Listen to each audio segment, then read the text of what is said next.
English premier লিগে Leicester সিটিতে খেলা হামজা চৌধুরীর বাংলাদেশের হয়ে খেলার অনুমতি পাওয়ার খবর বেশ বড় আকারে প্রকাশ করা হয়েছে। কিন্তু হামজা চৌধুরী কি সত্যি পরিবর্তন আনতে পারবেন দেশের ফুটবলে? এই প্রশ্ন তোলার কারণ এর আগেও তারিক কাজী, জামাল ভুঁইয়ার মতো প্রবাসী খেলোয়াড়রা দেশের ফুটবলের ভাগ্য খুব একটা পরিবর্তন করতে পারেননি।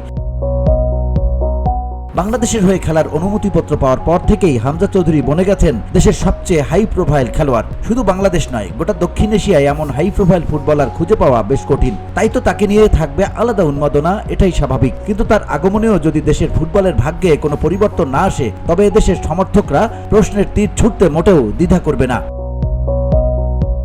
কাজী সালাউদ্দিনের আমলে দেশের ফুটবল দিনকে দিন কেবল নিচের দিকে নেমেছে। তলানিতে ঠেকে যাওয়া সেই ফুটবলকে পুনরুজ্জীবিত করতে দায়িত্ব নিয়েছেন তাবিত আউয়াল। তিনি দায়িত্বে আসার পরই হামজার জন্য উন্মুক্ত হয়েছে জাতীয় দলের দরজা। সে কারণে তিনিও বেশ আশাবাদী হামজাকে নিয়ে। তার মতোই দেশের কোটি সমর্থক স্বপ্ন দেখছেন হামজার হাত ধরেই বদলে যাবে দেশের ফুটবল। হামজা চৌধুরীকে নিয়ে আশাবাদ ব্যক্ত করেছেন যুব ও ক্রীড়া উপদেষ্টা আসিফ মাহমুদ। তিনি বলেন, বাফুফোকে ধন্যবাদ, তারা বেশ কিছুদিন ধরেই হামজার বিষয়ে ফিফার সঙ্গে কাজ করছিল। হামজা আশায় আমাদের পারফরমেন্স সামনের দিনগুলোতে আরো ভালো হবে। আমি আশা করি তিনি আশায় বাংলাদেশের ফুটবল বদলাবে।